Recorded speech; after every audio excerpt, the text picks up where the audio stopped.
The moment the doors of the Met cloisters opened, all conversation died as if the entire hall inhaled at once. Under the soaring medieval arches, surrounded by candlelit stone walls and priceless tapestries, New York's most powerful figures turned toward the entrance toward her. Madeline Harper, the woman everyone thought had disappeared after her humiliating divorce.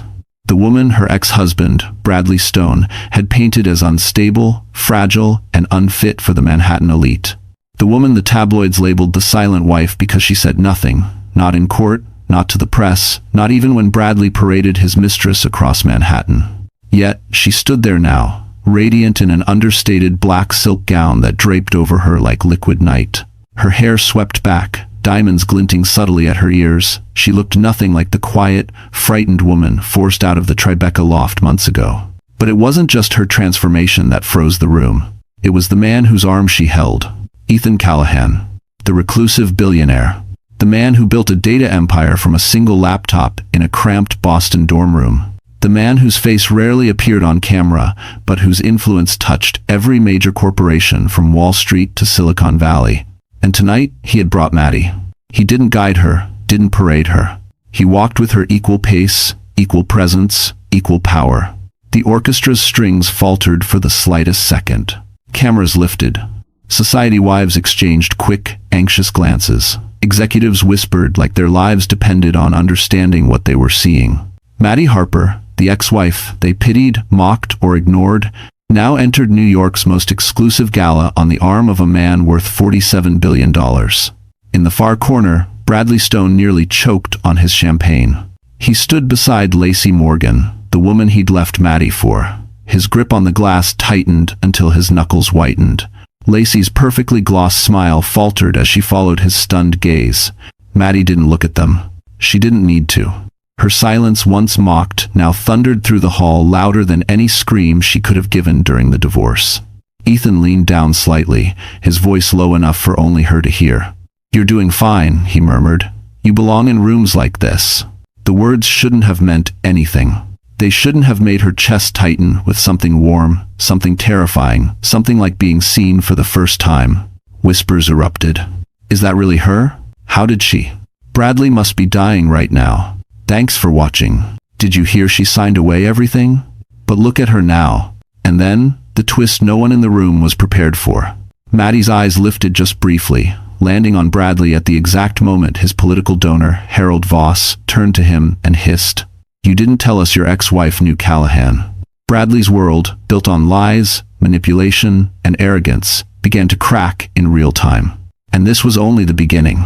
Before Manhattan swallowed her whole, Madeline Harper had been just a girl from Minneapolis with a second-hand iPhone, a public library card, and a dream she couldn't even say out loud. No one in her family had ever left Minnesota, let alone gone to New York. But Maddie was born with a quiet fire that didn't match the cold winters she grew up in. She was the middle child, the invisible one, the girl who did everything right so nobody had to worry about her. Straight-A student, soft-spoken, never caused trouble. Her father worked maintenance at a community college. Her mother worked nights at a clinic. Money was tight, but they always made space for hope. When Maddie received a partial scholarship to NYU for data science, her parents hugged her like she had already changed the family's fate. At 22, she arrived in Manhattan with one suitcase, $700 saved from tutoring jobs, and a heart full of belief. The city did not care. She rented a tiny, windowless room in Queens with 2 roommates who barely acknowledged her. Every day, she rode the packed subway to her internship at a financial analytics firm, unpaid, of course, while juggling evening classes and weekend jobs.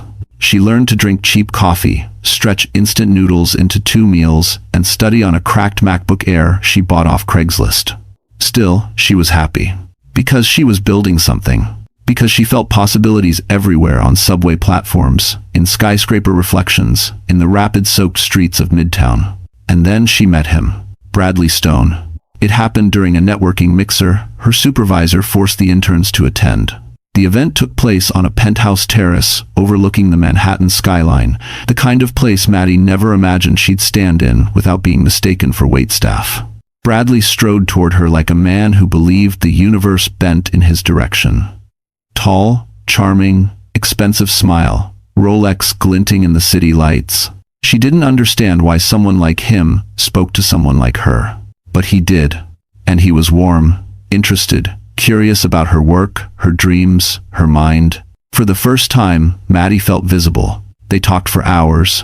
He told her she was brilliant, told her she was different from the jaded New York interns, told her she had something rare, as if he could see into her future. She didn't know he was already working on molding that future to fit his plans. Within months, he was everywhere, texting her, bringing her lunch to campus, showing up at her internship with Starbucks when she was drowning in assignments. He learned her schedule, her habits, her fears. He made her feel protected in a city that often chewed her up. By the time she graduated, he had completely woven himself into her life.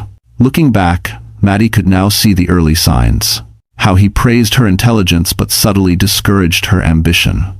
How he framed himself as the stable one, the leader, the one who knew the world better than she did. How he gently suggested she shouldn't burn out over work and didn't need to compete with sharks. And she believed him.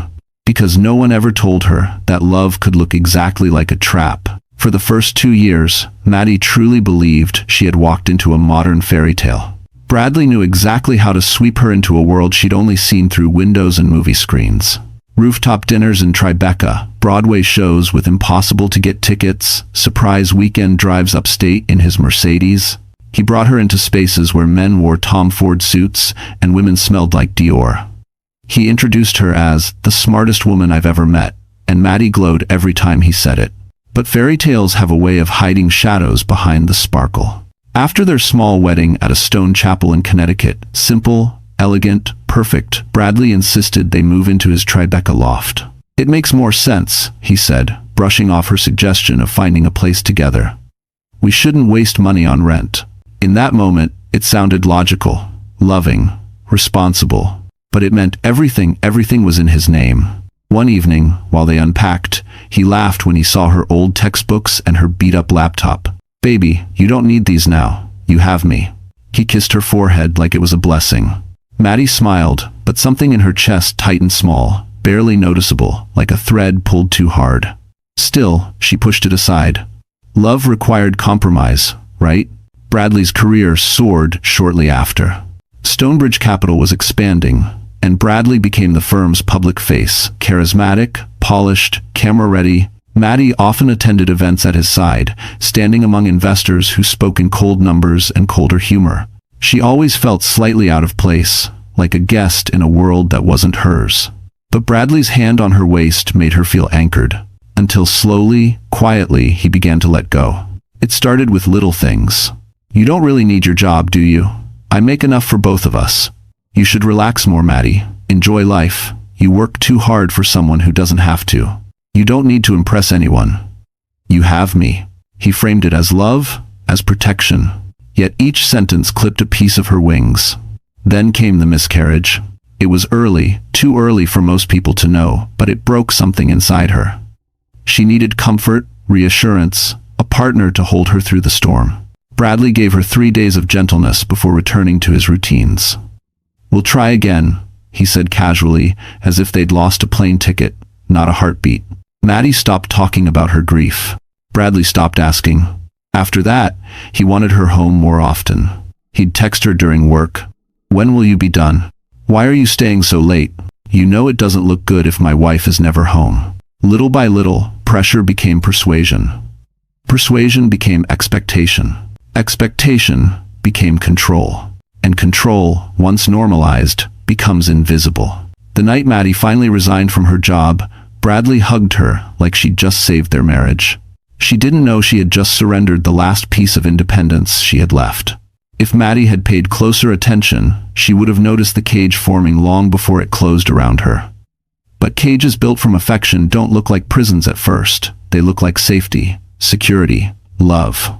In the months after she quit her job, Bradley became more attentive, but not in the way she once admired. It wasn't flowers or dinner dates or stolen moments of tenderness. It was monitoring, tracking, correcting. At first, it was almost sweet. Text me when you get to Starbucks, okay? Just so I know you're safe. Let me handle the bills. You don't need that stress. Wear the blue dress tonight. It makes you look polished. Small things, quiet things.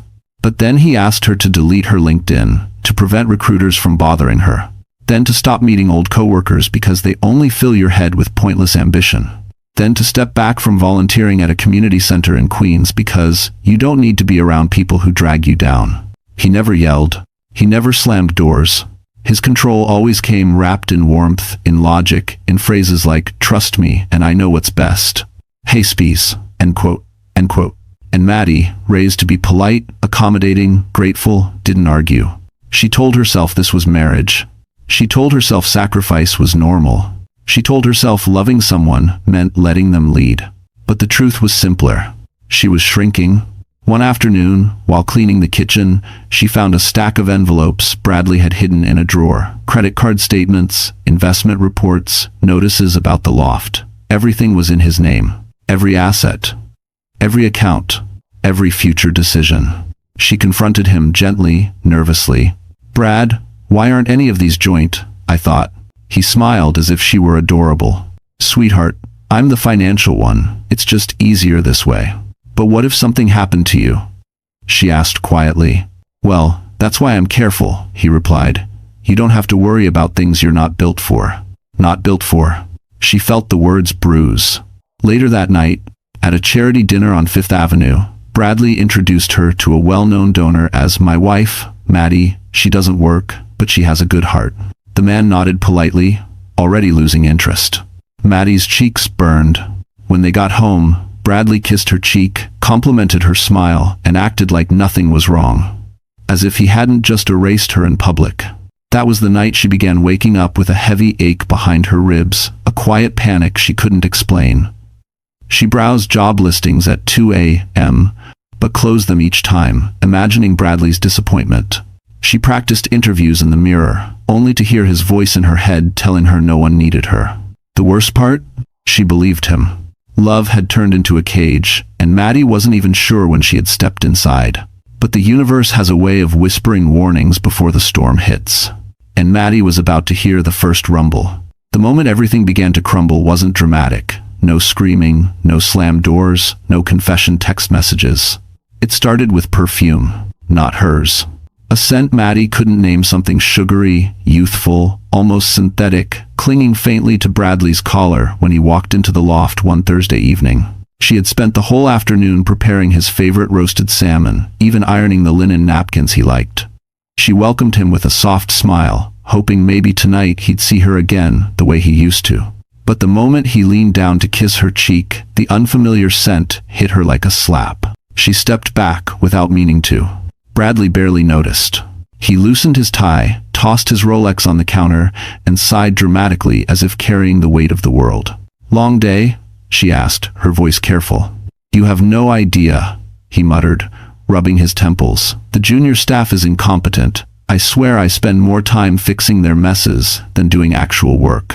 He always complained about work, but he'd never come home smelling like someone else before. Maddie tried to brush it off. Perfume could linger in elevators, in conference rooms, in Ubers.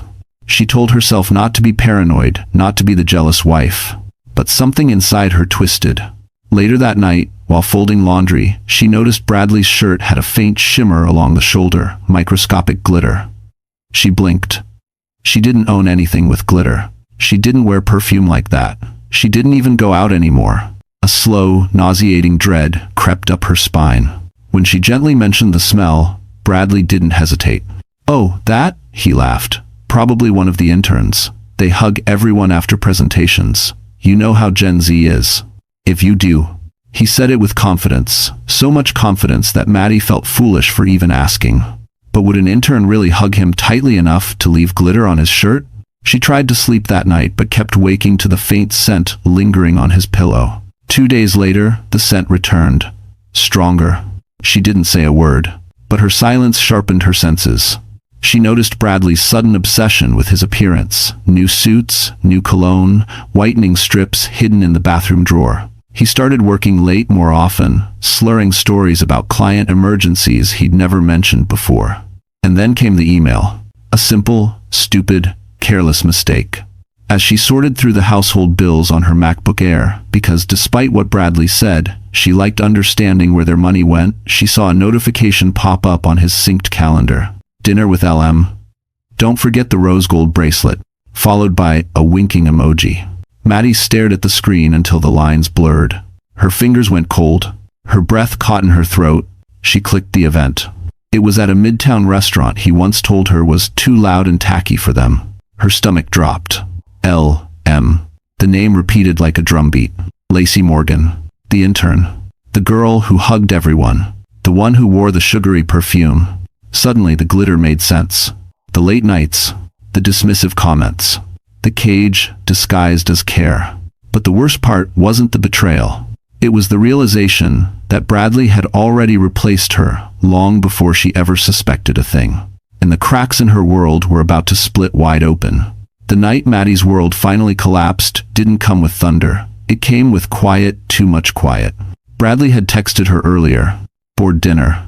Don't wait up. Short, cold, typical. She should have believed him.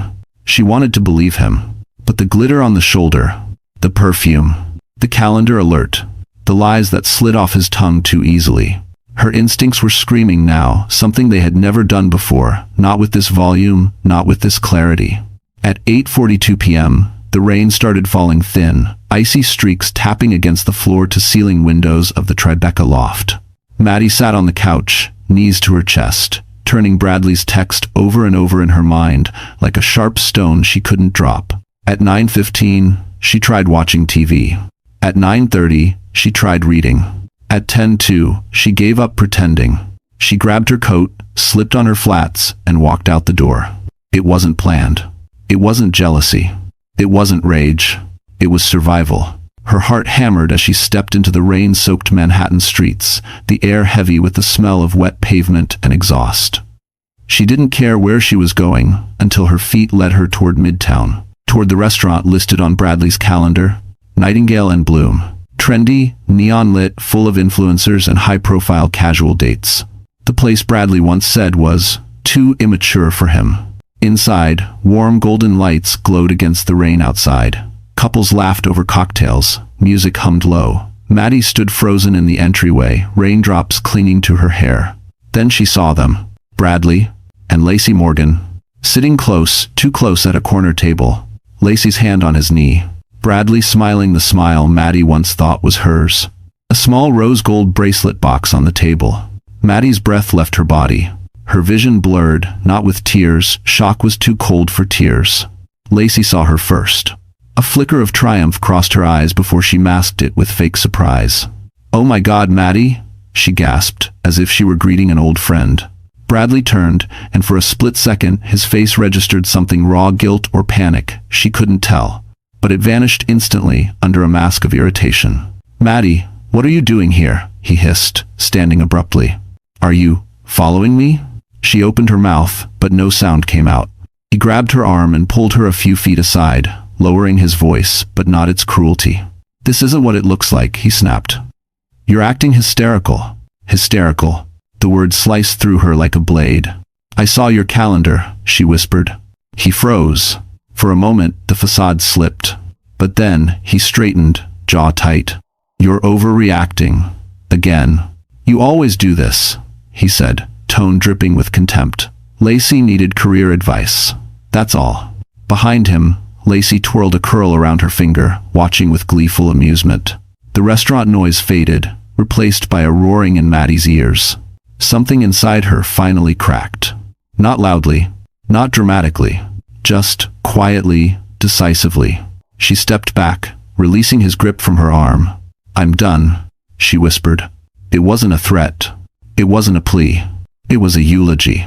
Bradley didn't realize it yet, but this was the night he lost control of her, and the night Maddie began reclaiming a version of herself she thought she'd buried forever. The courthouse on Center Street always looked intimidating, from the outside columns towering like judgment itself, but inside, it felt even colder. Sterile, echoing, a place where futures were dismantled with the stroke of a pen. Maddie sat at the petitioner's table, hands clasped so tightly in her lap she could feel her nails digging into her palms. Her lawyer, a kind woman named Denise, whispered last-minute reminders, but none of the words felt real. Everything sounded distant, like she was underwater. Across the aisle, Bradley looked perfectly put together, navy suit, polished shoes, hair styled with that expensive matte pomade he loved. Lacey sat behind him, wearing a soft beige dress and a sympathetic expression she absolutely did not mean. Every now and then, she squeezed Bradley's shoulder like she was comforting a grieving widower. The audacity made Maddie's stomach twist. Judge Rosenberg shuffled papers, sighing through her glasses. "Mrs. Stone, Miss Harper, now you are aware of the terms proposed." Maddie nodded. Her throat felt too tight to speak. The settlement offer lay on the table in front of her. No property. Minimal alimony. No claim to the Tribeca loft. No share of Bradley's assets, investments, or accounts. Just a small, one-time payout that barely covered 3 months of rent in Manhattan. A payout Bradley's team phrased as generous given her lack of contribution. Lack of contribution. The phrase replayed like a cruel joke. Her lawyer argued. She really did. But Bradley had brought a legal army, 3 attorneys, in sleek black suits, armed with curated emails, manipulated timelines, and carefully selected character witnesses. They painted her as emotionally fragile, professionally unfocused, dependent. They described her miscarriage as evidence of stress instability, twisting her deepest wound into ammunition. When Denise objected, Bradley's lead attorney, silver-haired, smooth-voiced, only smiled a thin, victorious smile. "Your Honor," he said politely, "our client simply wants a peaceful resolution." Peaceful. As if he hadn't been cheating. As if he hadn't gaslit her for months. As if he hadn't destroyed her, piece by piece. Meanwhile, Bradley avoided meeting her eyes entirely. And that hurt more than the lies. When the judge asked if Maddie wanted to speak, Denise squeezed her hand, urging her to share her side, tell her truth. The entire courtroom seemed to hold its breath. But Maddie couldn't. She looked at Bradley, at Lacey, at the lawyers waiting to twist her words, at the judge who already looked exhausted, and she realized something. Nothing she said would matter here. Bradley had the money. He had the narrative. He had the advantage. Nobody wanted the messy truth. So Maddie did the only thing she had left. She protected what remained of her dignity. "I have nothing to add, Your Honor," she said softly. Bradley's shoulders relaxed. Lacey smirked. Denise deflated beside her. The judge nodded, relieved. "Very well. Divorce granted." With one tap of a gavel, her marriage, her sacrifices, her dreams turned to dust. As she stood to leave, Bradley leaned toward her, voice low, smug, and dripping with false pity. "You'll thank me one day," he whispered. "You're not built for this world, Maddie. Let it go." She didn't answer.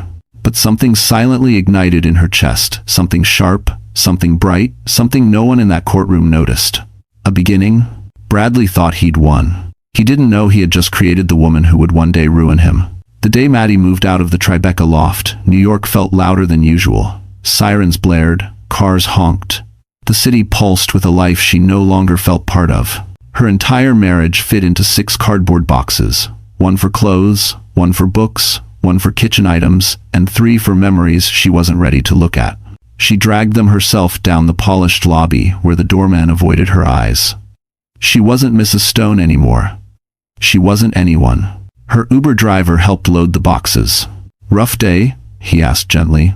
She nodded. That was all she could manage. Her new apartment on the Upper West Side was tiny, just 1 room with a narrow bed, a single window facing a brick wall, and a kitchenette barely wide enough to open the fridge door. The landlord, a wiry man with thick glasses, handed her the keys and said, "Welcome home," with a kind smile. Home. The word stung. She set her boxes down and sank onto the edge of the bed. Her bank account balance flashed in her mind like a warning sign. The settlement, money so little. The job prospects non-existent. The loneliness suffocating. She spent the first night staring at the ceiling, listening to her upstairs neighbor pace across creaky wooden floors. At 2:14 a.m., she pulled her knees to her chest and finally cried, not for Bradley, not for the marriage, but for the years she'd lost being someone she didn't recognize. The next morning, she forced herself outside. She walked to Starbucks because it felt familiar, safe, and bought the cheapest black coffee on the menu. She sat by the window, watching the city rush past, feeling like she'd been dropped onto a different planet. Her phone buzzed. "Maya. I'm outside." Maddie blinked. She hadn't texted anyone, not even her best friend, about the move. When she stepped outside, Maya wrapped her in a fierce hug. "I knew you'd try to disappear. Not today," she said firmly. They walked through Central Park, fall leaves crunching underfoot.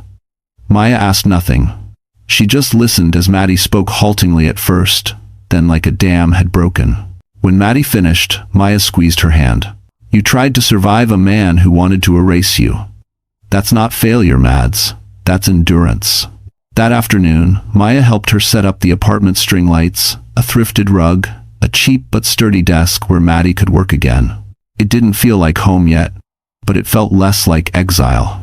That night, alone again, Maddie opened her laptop to restart her job search. But the job market had moved on without her. Too many gaps in her resume.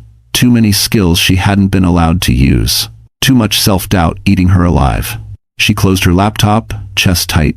Then an email notification pinged. From Ethan Callahan's office. Subject: Consulting opportunity. Immediate. Her breath stilled. Ethan Callahan. The tech billionaire she'd once impressed years ago. The man she assumed had forgotten her existence. The message was brief, professional, almost cold. "Miss Harper, we're expanding our data strategy team. Your name came highly recommended. If you're available, we'd like to meet. E. Callahan." Her hands trembled.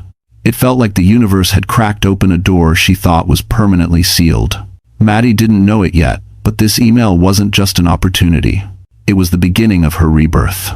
The lobby of Callahan Analytics felt like another universe: polished marble floors, 60-foot glass walls overlooking the Hudson River, and employees who moved with sleek confidence. Maddie had never stepped into a building where silence felt so expensive. She almost turned around twice before reaching the reception desk. "Madeline Harper," she told the receptionist, trying to steady her voice. The woman gave a courteous smile. "He's expecting you." He. Not the hiring manager. Not the team lead. He. Ethan Callahan didn't do interviews. He didn't meet candidates. He barely left the top floor unless it was for congressional hearings or private dinners with other billionaires. So why her? An assistant escorted her into a private elevator. As they rose through the floors, Maddie caught her reflection in the mirrored doors.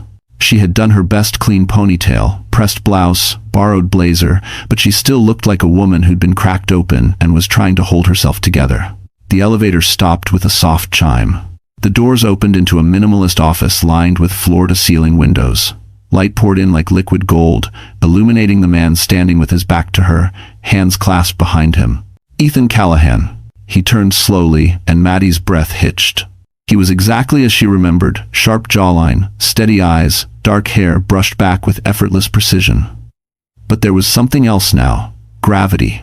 The kind that came from power, influence, and knowing the world listened when he spoke. "Miss Harper," he said, his voice smooth, calm. "Thank you for coming." "Of course," she replied, though it felt like her vocal cords barely cooperated. He gestured for her to sit at a conference table that looked untouched, as if no one was allowed to leave fingerprints on it. "I heard about the divorce," he began. Her stomach twisted. "News travels fast," she muttered. "In my world, it does." His tone wasn't gloating or nosy, just factual. He opened a folder and slid a document toward her. "I reviewed some of your old analytic models," he said. "You see patterns most people miss." "That's rare." Maddie blinked. "Those were years ago. Thanks for watching." "And still more accurate than what my current team produces." The room seemed to tilt. He wasn't offering her pity. He wasn't offering charity. He was offering respect. She stared at the contract: consulting work, flexible hours, high pay, and direct collaboration with his data leads. It was more than she'd ever earned in her life. I don't know if I'm ready," she admitted, hating the tremble in her voice. Ethan leaned back slightly. "You survived something most people never recover from," he said. "That tells me you're more than ready." Her throat tightened. "Why me?" she whispered. He studied her for a moment. "When we met years ago, you corrected a broken algorithm while 3 senior analysts sat frozen," he said. "You didn't hesitate. You didn't grandstand. You just solved it. I don't forget people like that." Maddie felt something warm push against the coldness that had been living in her chest for months.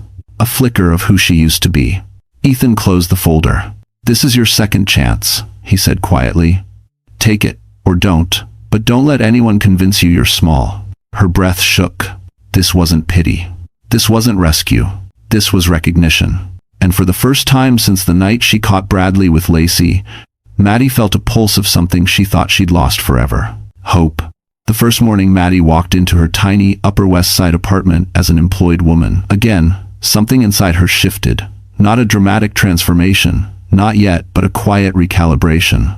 Like her spine remembered how to stand a little straighter. She set up a workspace on the small wooden desk Maya had found at a thrift store. She didn't have much. Her old refurbished MacBook Air, a stack of notebooks, a cheap desk lamp from Target. But when she sat down, opened her laptop, and saw the email from Ethan's team with her first data set, she felt something she hadn't felt in months. Purpose. The work was intense, complex algorithm audits, pattern mapping, statistical breakdowns. Maddie hadn't touched in years. She was rusty at first. Her fingers hesitated on the keyboard, her brain lagged behind the numbers. But by day 3, she was flying. The old instincts came back like muscle memory, sharper than she expected. She found errors the junior analysts missed, caught trends buried so deep the average consultant never would have seen them. Ethan's team began looping her into more meetings. They started ending their emails with, "Good catch, Maddie. Brilliant insight. How did you even spot this?" Each compliment felt like a warm hand pulling her out of a dark well. Still, she kept everything quiet. No social media posts. No LinkedIn updates. No announcement. She didn't want Bradley to know she was rising again, not yet. Her silence had once been a prison. Now, it was strategy. At night, when the city hummed outside her small window, she'd review her budget. The consulting pay was generous, shockingly so, but she was cautious. She saved every dollar, cooked simple meals, held on to her Metro card like a lifeline. Maya teased her for being a financial squirrel, but Maddie didn't mind. She was rebuilding from dust. Every small victory mattered. One Thursday afternoon, she received an unexpected invite. Meeting with E. Callahan, 4:30 p.m. Her pulse quickened. When she arrived at Hudson Yards, the elevator whisked her up to the top floor again. Ethan was standing by a digital wall, displaying a massive data projection live analytics glowing in neon blues and greens. "You found something," he said without turning around. Maddie swallowed. "Yes, a discrepancy. A big one. Dwarfs." She handed him a printed report, highlighted patterns, flagged anomalies, projected risks. Ethan flipped through the pages, brows tightening. "This is related to a hedge fund division. Stonebridge Capital." The name hit her like a punch. Her voice was barely audible. "Bradley's firm." Ethan finally looked at her. "You don't have to be involved," he said carefully. "I didn't know your findings would touch anything personal." But Maddie straightened her shoulders. "No, I want to see this through." His expression softened, just slightly, not pity, respect. As she turned to leave, Ethan added, "I'm hosting a gala presentation next month. You'll be featured on the strategic team list." Her breath stilled. "That's public." "Yes." She hesitated. "People will talk." "They already do," he replied calmly. "At least let them talk about the right version of you." She stared at him, unsure whether to be terrified or grateful. The truth was, she wasn't ready to be seen. But she also wasn't ready to live small anymore. As she rode the elevator down, her reflection trembled in the mirrored wall, but her eyes looked clearer than they had in years.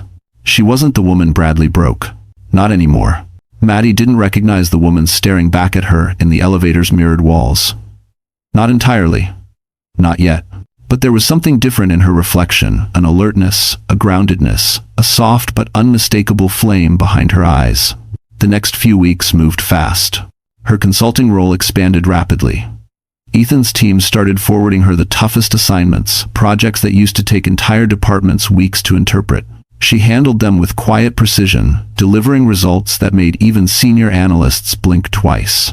What surprised her most wasn't the complexity of the work, but how much she had missed this part of herself, the version who could look at a chaotic dataset and see a story no one else could. A version Bradley had spent years convincing her wasn't valuable. Her team soon learned something else. Maddie didn't talk much, but when she did, people listened. And Ethan did more than listen. He watched, carefully, thoughtfully. Not in the predatory or possessive way Bradley once did, but like a man studying a rare constellation, one he didn't want to scare away.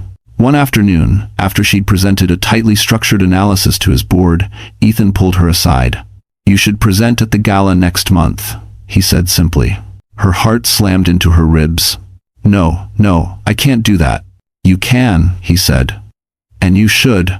"I'm not built for that kind of spotlight."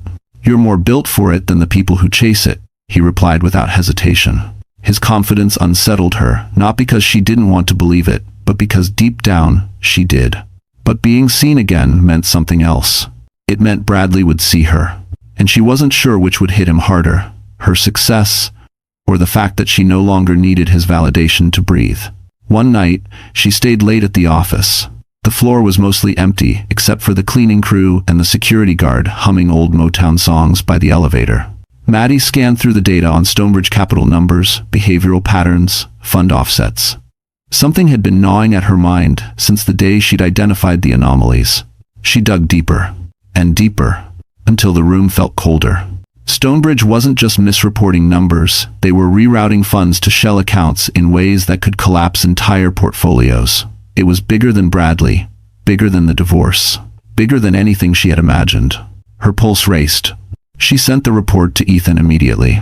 10 minutes later, he appeared in the doorway of her workspace, tie loosened, eyes sharp. "You just uncovered a $20 million fraud pipeline," he said quietly. Maddie's breath hitched. "I didn't mean to." "Yes, you did," he corrected her. "You meant to see the truth. That's what you do." His praise hit deeper than any insult Bradley had ever thrown.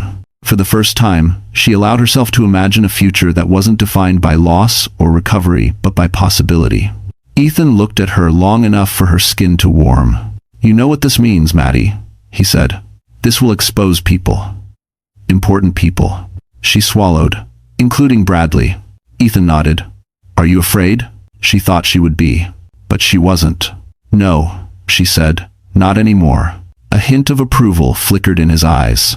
In that quiet moment, surrounded by glowing screens and the hum of servers, Maddie understood something she had never understood before. She wasn't the woman Bradley had erased. She was the woman he never thought she could become. And she was just getting started. Maddie had always thought strength was loud, confident, extroverted, bold. But rebuilding her life taught her something different.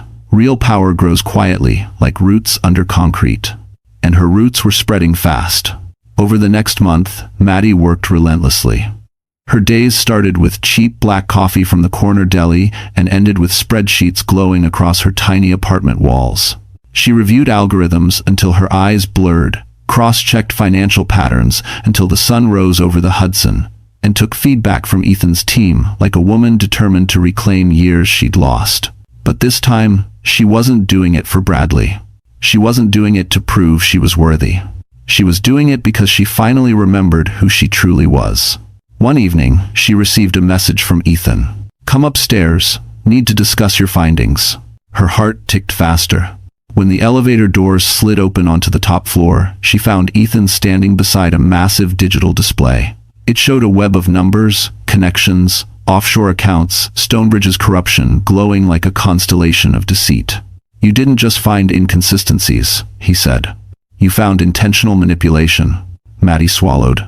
"How big is it?" Ethan turned to her, voice calm but razor sharp. "Big enough to trigger federal investigations." She felt the room tilt. Bradley had always been ambitious, but criminal wasn't a word she'd ever associated with him. Ethan watched her closely. "If this becomes public, you'll be pulled into it. Your marriage, your name, everything will be examined. You sure you're ready for that?" For a moment, fear whispered through her like winter wind. The old Maddie, the one Bradley molded, might have crumbled. But the woman standing beside Ethan wasn't that version anymore. "Yes," she said softly, "I'm ready."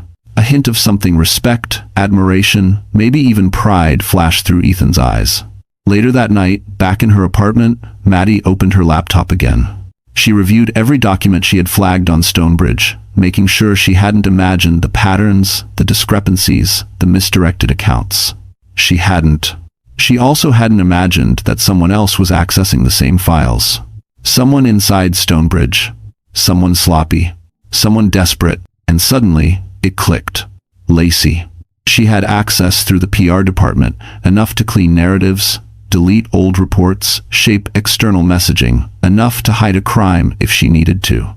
Maddie leaned back in her chair, breath unsteady. This wasn't just a cheating scandal. This was a cover-up, one she'd stumbled straight into. Her phone buzzed. Maya. Are you alone? Maddie frowned. Yes. Why? Maya responded instantly. Check your ex's social. He and Barbie too are celebrating something. Against her better judgment, Maddie opened Bradley's page. A new photo. Bradley and Lacey, sparkling champagne in hand, grinning like a couple who believed the world existed to applaud them. Caption. Honored to announce our keynote sponsorship for the Metropolitan Impact Gala next month. Maddie's breath caught. The same gala Ethan had invited her to. The room felt suddenly smaller. Her pulse hammered. Two worlds were about to collide in one room, hers and the one she escaped from. Her past and her rising future. Her silence and her truth. And something told her the gala wouldn't just be an event. It would be the battlefield. 2 weeks before the gala, the attacks began. Not physically, not openly, but in the most New York way possible, through whispers, anonymous posts, and carefully curated rumors meant to cut deeper than any knife. It started on a small finance gossip page known for exposing scandals in Manhattan's elite circles. Maddie never checked sites like that. She didn't have the stomach for it, but Maya burst into her apartment one night, phone in hand, eyes blazing. You need to see this, Maya said. Maddie took the phone reluctantly. At the top of the page was a blind item. Guess which ex-wife of a rising political figure is trying to weasel her way back into the finance world. Sources say she's emotionally unstable and only got work by playing victim to a powerful tech executive. Sad. Her hands trembled. She didn't need a name to know exactly who wrote it. The wording was too familiar, too polished, too cruel in that specific way only Lacey mastered. Bradley must be loving this, Maya muttered. But Maddie wasn't thinking about Bradley. She was thinking about the person she used to be, the woman who would have curled into a ball, believing every accusation, letting shame swallow her whole. But that woman was gone. Still, the rumor spread fast. Within days, Maddie received strange looks during team meetings. Some analysts whispered behind screens. A few stared in a way that said they were trying to figure out if the rumor was true, if she really had clawed her way into Ethan's orbit through pity. The old Maddie would have panicked. The new Maddie swallowed the hurt, raised her chin, and kept working. Yet the attacks didn't stop. Another blind item appeared. Insider tip. Our favorite silent ex-wife is planning to ambush her ex at an upcoming gala. Desperate, pathetic, or both. Then a comment under it. He left her for a reason. Another. She should have stayed quiet. One night, as she sat alone at her desk, staring at the hateful words glowing from her phone, she felt a sharp ache behind her ribs, the kind that comes from wounds not fully healed. Her phone buzzed. Ethan. Are you awake? She hesitated before replying. Yes. Seconds later, her phone rang. His voice was low, steady, grounding. You saw the articles. It wasn't a question. I'm fine, she lied. Maddie, he said, voice softening in a way he rarely allowed. Lies are for people who want to hide. You don't hide anymore. Her throat tightened. I don't want this to hurt your company, she whispered. It won't, he said firmly, but we're not letting this go. She blinked. What do you mean? We're identifying the source. And when we do, the consequences won't be subtle. She didn't know if Ethan meant legal consequences, social ones, or something far quieter and more devastating.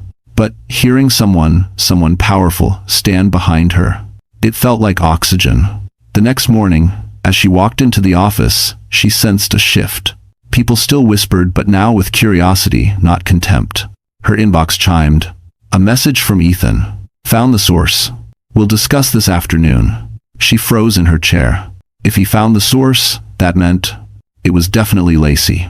And if it was Lacey, then Bradley's carefully controlled world was about to take its first crack in public. And cracks, once they appear, never stay small. Ethan's office was dim when Maddie walked in that afternoon. Only the glow of the digital wall lit the room, an ocean of shifting numbers and connection lines. He didn't look up right away. He was studying a cluster of red nodes pulsing like a heartbeat. When he finally turned, his expression told her everything. "It's her," he said. Maddie didn't need clarification. "Lacey," Ethan nodded. "She's been posting under multiple anonymous accounts. We traced the metadata. Childish work. Honestly, she thought a VPN and a burner profile were enough to hide her." Maddie felt her stomach twist. "She's attacking me to protect Bradley. If we won." Ethan held her gaze. "No, she's attacking you because she's afraid of what you found." That made her blink. "What do you mean?" Ethan walked closer, hands in his pockets, gaze sharp but controlled. "You found the start of Stonebridge's fraud ring," he said. "But you didn't find the root." He tapped the red nodes. "Lacey's been deleting digital trails, emails, reports, transfer requests. She's been cleaning for someone much higher than your ex-husband." Maddie's breath caught. "Higher than Bradley?" "Much higher," Ethan said. "Bradley's not the mastermind. He's just the public face, a useful idiot." The words hit her like a slap. Bradley wasn't the villain? He was just a pawn? Part of her felt sick. Part of her felt relieved. Part of her felt furious that he had dragged her down for something he didn't even understand. Ethan continued, "The real architect of the fraud sits on Stonebridge's executive board, a man named Daniel Mercer." Maddie stiffened. "Mercer? He came to our wedding." "Yes," Ethan said. "And now he's laundering funds through offshore accounts connected to charities Bradley is promoting." Her pulse hammered. "Charities he's promoting, including the Gala?" "Exactly." Ethan stepped even closer. "Tomorrow's Gala isn't just a fundraiser. It's a PR cover for a major illegal transfer. Money that's supposed to go to humanitarian aid will be rerouted before midnight." Maddie swallowed hard. "And Lacey has been covering the digital footprints." "Right." Ethan's voice lowered. "But here's the twist. Even she doesn't know." He pressed a button on the digital wall. New data strings appeared, ones Maddie didn't recognize. "You built the audit system they're now trying to outsmart." Her eyes widened. "No," she whispered. "I didn't." "Yes." Ethan's voice softened. "Years ago, when you were still an intern, you wrote a pattern recognition model that flags suspicious financial behavior. Mercer stole the framework and used it to mask his own fraud, never realizing the person who wrote it would one day return." A dizzy wave washed over her. Her old work, her forgotten internship, her abandoned algorithm. It had become the trap that would catch them all. Ethan watched her carefully. "Maddie, you didn't just uncover fraud. You built the system that will expose it." Her knees nearly buckled. She gripped the edge of the table. "What happens now?" she whispered. Ethan's jaw tightened. "Tomorrow night, at the Gala, Stonebridge will finalize the transfer, will present your findings, and their world will fall apart." She stared at him, breath trembling. "And Bradley?" she whispered. "What happens to him?" Ethan didn't look away. He chose the wrong side. "And tomorrow, he'll pay for it." Lightning crawled up her spine. Tomorrow wasn't just a gala. It was Judgment Day, and she was the woman holding the match. For the first time in a very long time, Maddie stood in front of a mirror and didn't look away. The reflection staring back at her wasn't the quiet wife who once shrank herself to fit Bradley's expectations. This woman was sharper, steadier, a little haunted, yes, but stronger than she'd ever been. The afternoon sun streamed through her apartment window as Maya stood behind her, zipping up the deep emerald gown they'd chosen together. It wasn't loud or flashy, just elegant, sculpted, powerful. The kind of dress that didn't scream for attention but commanded it anyway. "Turn around," Maya said. Maddie did. Maya's eyes softened with pride. "Bradley's not ready for this version of you." "I'm not doing it for him," Maddie whispered. "Exactly," Maya nodded. The plan was simple on paper, terrifying in reality. Maddie would attend the Metropolitan Impact Gala as a strategic partner to Callahan Analytics. Ethan would present their findings on global data, transparency, carefully worded, of course, but embedded within the presentation would be the pattern anomalies pointing directly to Mercer's fraud scheme. Enough to trigger the right people. Enough to slam open the investigation. Enough to ruin Stonebridge's pristine facade, Bradley included. Still, the emotional weight hit harder than she expected. She sat on the edge of her bed and wiped her palms against her gown. "What if I freeze? What if I fall apart when I see him?" "Then you'll get back up," Maya said simply, "because that's who you are now." The knock on her door interrupted them. When Maddie opened it, her breath caught. Ethan stood in the hallway, dark suit, crisp white shirt, tie perfectly knotted. He looked like the kind of man who walked into chaos and expected it to bow. His gaze lingered on her. Not with possession, not with dominance, but with something quiet and reverent. "You look—" He stopped, recalibrated. "Ready?" For some reason, that single word steadied her more than any compliment could. They headed downstairs, where a sleek black town car waited. As Manhattan blurred past the windows, streetlights, restaurants, brownstones glowing with warm light, Maddie felt her heartbeat sinking with the city's pulse. Ethan noticed her fidgeting hands. "Nervous?" he asked. "Only a lot," she admitted. He smiled, not a corporate smile, not a polite one, a real one. "You already did the hard part," he said. "You survived him." Her throat tightened at the brutal truth of it. As they crossed into the upper edge of Midtown, the city shifted, taller buildings, wealthier crowds, polished black cars lining the streets. Ethan's driver pulled into a private entrance reserved for premier donors. Uniformed staff opened the door with crisp precision. Cameras flashed instantly. "This is it," Ethan murmured. Not a warning, a promise. He offered his arm. This time, she didn't hesitate. She stepped out, heels clicking against the stone path, the night air cool against her skin. The Gala lights reflected off her gown, catching in the folds like liquid emerald. People turned. Whispers sparked. Is that Maddie Harper? Bradley's ex-wife? With Ethan Callahan? Bradley's downfall had already begun behind closed doors. But tonight, the whole world would watch it happen. And for the first time, Maddie wasn't afraid. She was walking straight into her rebirth. The Metropolitan Impact Gala glittered like something pulled out of a dream, and also straight out of a nightmare. Chandeliers sparkled overhead, casting golden halos across marble floors and hand-carved archways. Classical music drifted through the hall as Manhattan's elite floated from table to table, smiling like their lives were already written in permanent ink. But tonight, the ink would smear. Tonight, everything would crack open. Maddie entered beside Ethan, her hand resting lightly on his arm. She didn't cling, she didn't need to. Her posture alone sent a message. She was no longer the woman who hid behind anyone. Every head turned as they stepped inside. Maddie caught the whispers. "That's her. Callahan brought her? Where's Bradley? Oh, he's going to lose his mind." She tried to ignore them, but her pulse fluttered. The air buzzed with expectation because this wasn't just any gala. This one was sponsored by Stonebridge Capital, the very firm planning to finalize their fraudulent transfer tonight. A server passed by with trays of champagne. Ethan took one glass for himself and one for Maddie. She didn't drink, just held it, letting the cool stem anchor her hands. "You okay?" he murmured. "Yes," she whispered, and shockingly, she meant it. They moved deeper into the room. Ethan greeted donors with the calm authority of someone used to bending billion-dollar industries.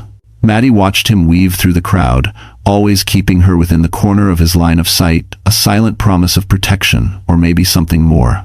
But then, a familiar laugh sliced through the music. Light, sugary, rehearsed. Lacey. Maddie turned just as Lacey Morgan strutted through the entrance, wearing an elaborate champagne-colored gown that tried far too hard. Her curls bounced, her smile gleamed. She clung to Bradley like a designer accessory. And Bradley, he stiffened the instant he saw Maddie. His jaw tightened, his eyes widened, his carefully curated confidence leaked out like a punctured tire. "Maddie?" he breathed, as if saying her name confirmed his worst fear.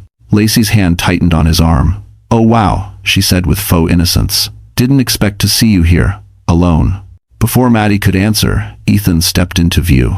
"She's not alone," he said calmly. "She came with me." It wasn't loud. It didn't need to be.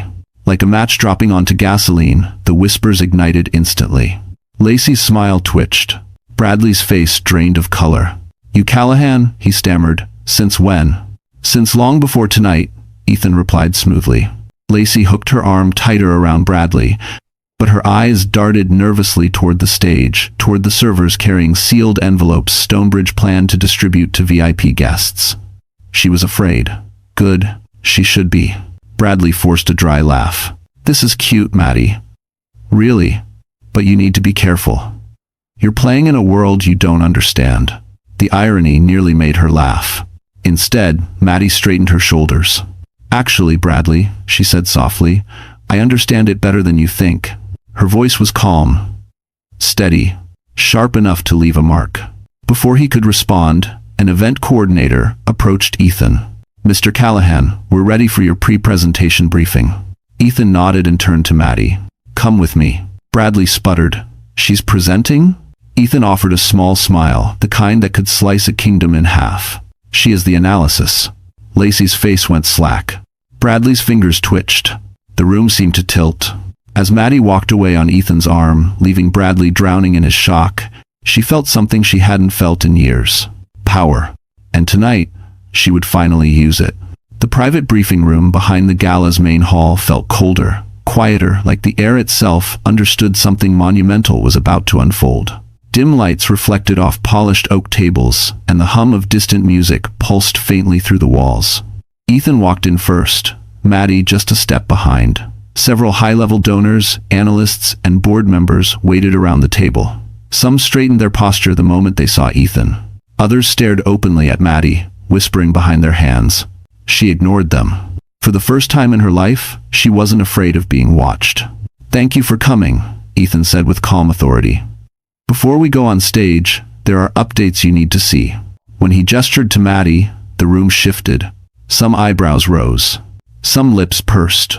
One board member whispered, "Isn't she Bradley Stone's ex?" Maddie heard it. She didn't flinch. Ethan stepped aside, making it unmistakably clear. She was the center of this briefing. She moved to the front of the room, fingers steady as she tapped the screen to activate her data model. It illuminated instantly layers of algorithmic patterns, financial trails, and irregularities weaving across the display like a glowing digital map. The room fell silent. This, Maddie began, is Stonebridge Capital's humanitarian allocation pattern over the past 7 months. If you come at... Her voice didn't shake. Not once.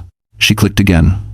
More patterns emerged, shifts, spikes, sudden disappearances. These numbers don't align with legitimate outreach funding, but they align perfectly with the shell accounts created by Daniel Mercer. A ripple of shock spread across the room. One donor leaned forward. Mercer? On our board? Yes, Maddie replied, and the transfers are scheduled to complete tonight. During the gala, if you was sitive... Suddenly, the atmosphere sharpened, like oxygen had been replaced with tension. And the laundering patterns are hidden by this algorithm here. She highlighted a code strand. This was built years ago by an intern, a model designed to flag suspicious financial behavior. A board member frowned. Who was the intern? Maddie felt a heat rise in her chest, not shame, not fear. Pride. Me, she said simply. Some jaws dropped. Others blinked in disbelief. And the people laundering funds didn't realize the person who wrote the algorithm returned to the field, she added. So they couldn't outsmart it. A stunned hush filled the room. Someone whispered, "She caught Mercer's scheme on her own?" Another muttered, "This could trigger a federal audit." Then, the door burst open. Bradley stormed in, face flushed, tie crooked, panic barely disguised beneath a thin veneer of authority. "What the hell is going on here?" he snapped. Ethan didn't turn. "Private meeting," he said coldly. "Leave." But Bradley's eyes locked onto Maddie, wild, frantic. "You think you're clever?" he spat. "You think you can embarrass me? At my event?" "It's not your event," Maddie said calmly. "It's Stonebridge's, and they deserve to know what's happening under their name." Lacey appeared behind him, breathless, mascara slightly smudged like she'd been crying or yelling. "Maddie, please," she said, switching instantly into honey-coated desperation. "You're misunderstanding. Bradley didn't know." "Mercer." Maddie cut her off. "I know Bradley didn't mastermind this. He's not capable." A shocked laugh rippled around the table. Bradley flinched as if she'd slapped him. Ethan stepped closer to Maddie, a silent show of solidarity. One donor spoke sharply. "Stonebridge will answer for this, starting with Mercer." His eyes shifted to Bradley. "And anyone who knowingly protected him." Bradley's face drained. Lacey swayed. Maddie didn't smile, but inside her chest, a quiet victory blossomed. For years, Bradley had spoken over her. Tonight, the only voice the room trusted was hers. The ballroom lights dimmed just as Maddie and Ethan stepped out of the briefing room. Music softened. A hush swept across the crowd like a tide pulling back before a storm. Hundreds of guests, CEOs, donors, reporters, political hopefuls gathered near the stage, champagne glasses glittering under chandeliers. Ethan leaned slightly toward her. "Ready?" he murmured. She exhaled slowly. "Yes." He stepped onto the stage first, greeted by applause that rolled across the room like thunder. Maddie followed him, not behind, not hidden, but at his side, visible to everyone who'd once looked down on her. Bradley and Lacey pushed frantically through the crowd, whispering to donors, trying to spin whatever narrative they could. But the room wasn't listening to them anymore. All eyes were on the stage. Ethan reached the podium. "Tonight," he began, "we celebrate impact, transparency, and integrity. Subtle, controlled, deadly." Maddie watched from just behind him, hands clasped at her waist. She could feel the tension humming beneath the floor, buzzing in the air like electricity before a blackout. Ethan continued, "Our team has worked tirelessly to uncover the truth behind global funding pipelines, and that truth is not always comfortable." He glanced at Maddie. "The signal?" She stepped forward. Whispers burst instantly throughout the crowd. Bradley's face blanched. Lacey froze mid-step. "Some of you know me," Maddie said, voice steady. "Some of you think you do. $2.25. Silence stretched taut. "But what many of you don't know is that 6 years ago, I built an algorithm to detect financial manipulation. That algorithm was stolen. And tonight, it revealed something critical." She tapped the digital remote.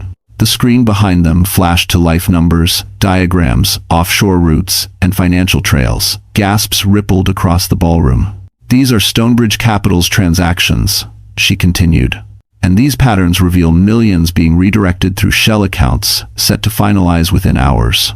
Chaos bloomed instantly. Reporters rushed toward the stage. Donors erupted in outrage. Security stiffened. Phones lit up across the room like a starfield. Bradley shoved his way forward. "This is nonsense," he shouted. "She's my ex. She's unstable. She hates." "Bradley," Maddie said softly, "stop." The microphone carried her voice across the room like a blade wrapped in velvet. "You didn't create this scheme," she said. "You barely understood it." Laughter, sharp, shocked, burst from a cluster of donors. Bradley's face flushed crimson. "She's lying," he roared. "She's doing this for revenge. She's been obsessed with ruining me ever since the divorce." Ethan stepped closer to the mic. "Mr. Stone," he said calmly, "your ex-wife uncovered what your executive board hoped would stay buried forever. If you're innocent, the investigation will clear you. If you're not..." He let the implication hang. The guests murmured like a rising storm. Then something no one expected happened. Lacey cracked. Right there, in front of the entire room. "Fine," she shrieked. "Mercer told me to delete the files. Bradley told me not to ask questions. They said it would protect the firm." The room exploded. Flashbulbs went off. Voices rose. Security headed straight for Bradley and Lacey as donors began demanding answers, shouting for the board. Bradley spun toward Lacey, betrayal slicing across his face. "You idiot, why would you say that?"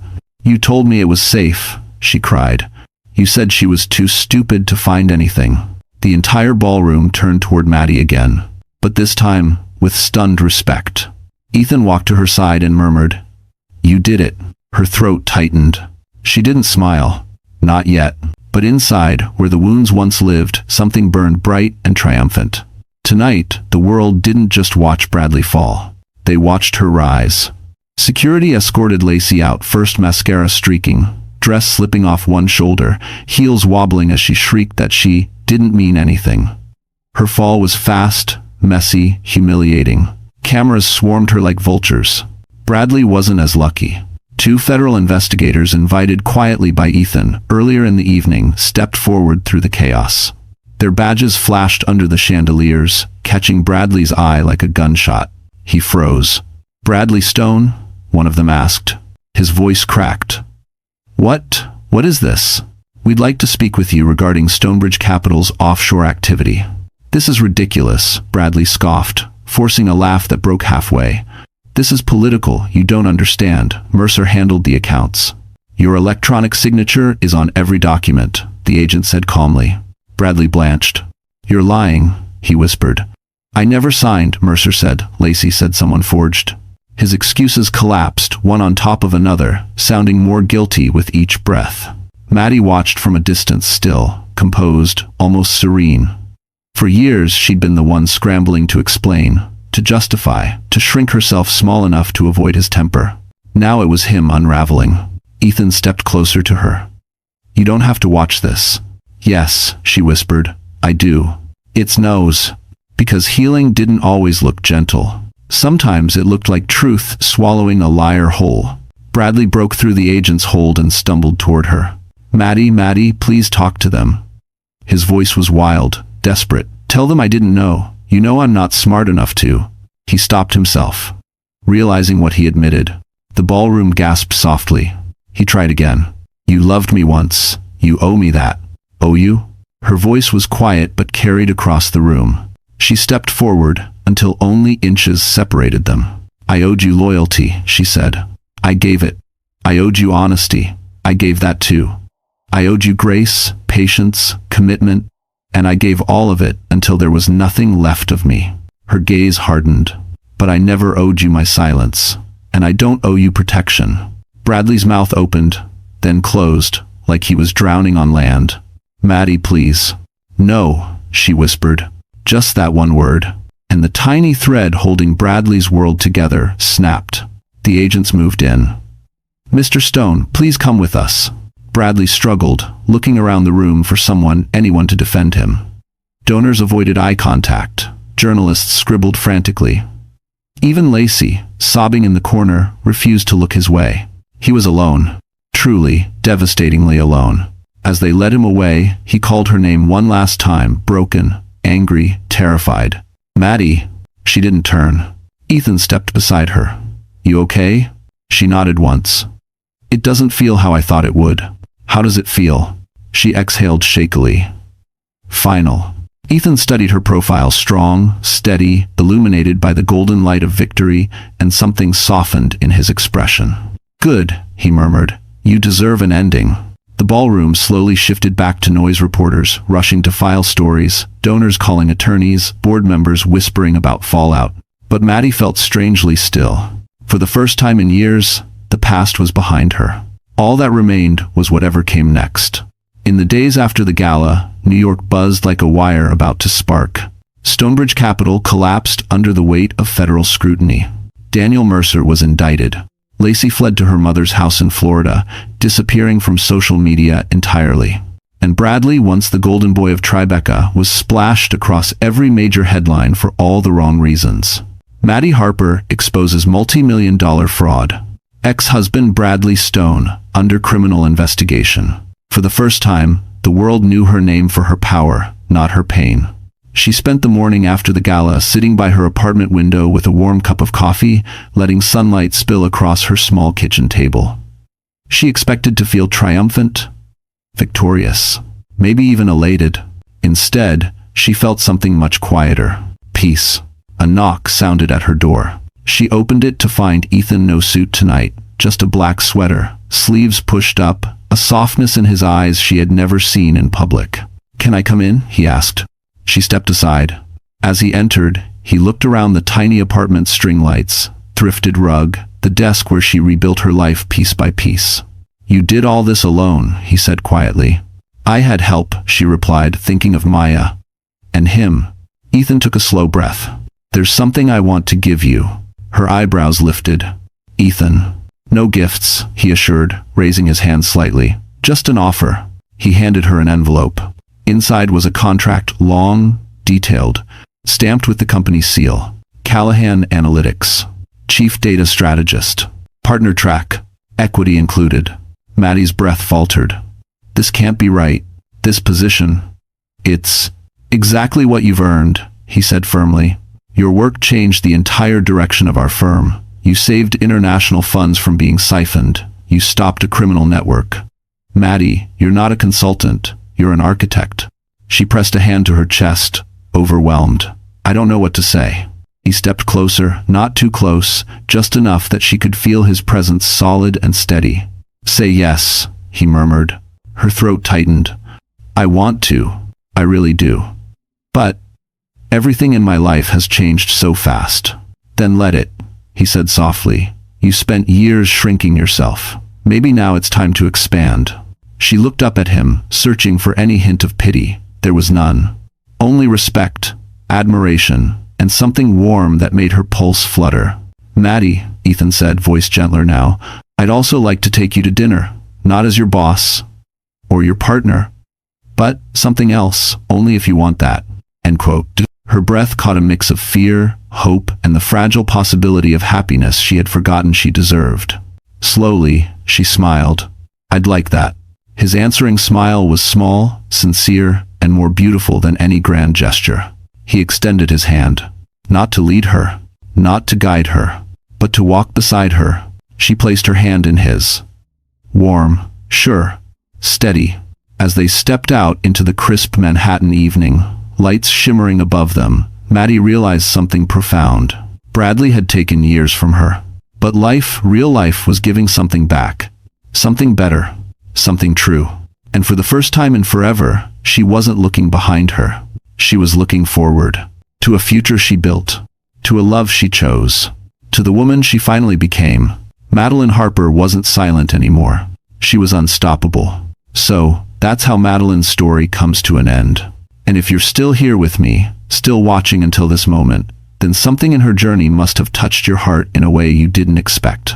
Maybe you saw a piece of yourself in her silence, her resilience, or the way she rebuilt quietly when no one believed she could. Life has a strange way of testing us through people who underestimate us. But as Marcus Aurelius once wrote, the impediment to action advances action. What stands in the way becomes the way. Maddie's pain didn't stop her, it shaped her. It forced her to grow roots in the dark until she was strong enough to rise again. And that's the reminder all of us need. Your value doesn't disappear because someone fails to see it. Your strength isn't lost just because life breaks you for a while. Healing isn't loud, it's patient, it's quiet, it's yours. If Maddie's story moved you, inspired you, or helped you breathe a little easier tonight, then don't leave quietly. Drop a like, share this story with someone who needs strength today, and subscribe so you never walk this healing journey alone. We're here, together, always.